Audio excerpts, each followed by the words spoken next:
عليكم ورحمة الله وبركاته. رمضان كريم. soo dhawaada asxaabta. haddii ay tahay markii kugu horeysay oo aad soo booqato channelka, subscribe inoo saar, gambaleelka furo si aad ula socoto casharo ku saabsan barashada luqadda Ingiriiska. Casharkeenu wuxuu ku saabsan yahay people and their jobs. dadka iyo shaqooyinkooda. Part 2 waa qaybtii labaad ayaan dhigan doonaa. hore waxaan usoo dhiganay part 1 oo qaybtii koowaad ahayd, sidoo kale waxaan dhigan doonaa part 2 qaybtii labaad. Number 1, a woman gabadha who was divorced la soo furay waxaa loo yaqaanaa divorced ama divorcee. A man ninka who serves in a restaurant hodheelka ka adeega waxaa loo yaqaanaa waiter mutalab. A woman gabadha who serves in a restaurant hodheelka ka adeegta waxaa loo yaqaanaa waitress mutalabad. A doctor dhakhtarka who cures kaasoo daaweeya people's teeth dadka ilkahooga waxaa loo yaqaanaa dentist dhakhtarka ilkaha.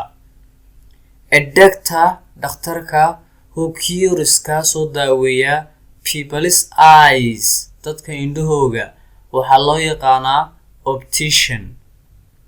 A person qofka who designs buildings qaabeeya dhismayaasha waxaa loo yaqaanaa architect qaabeeya dhisme.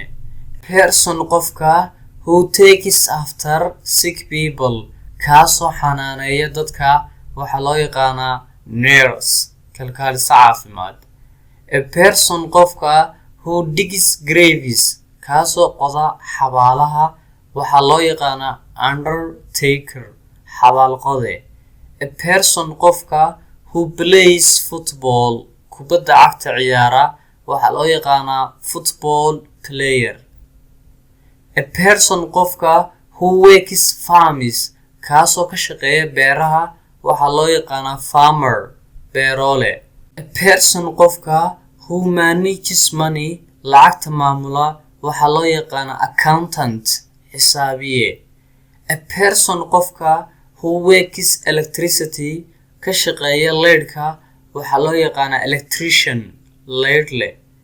A person qofka who manages office kaasoo maamula xafiiska waxaa loo yaqaanaa manager maamule. A person qofka who sells fish kalluunka iibiya waxaa loo yaqaanaa fishmonger kalluunle.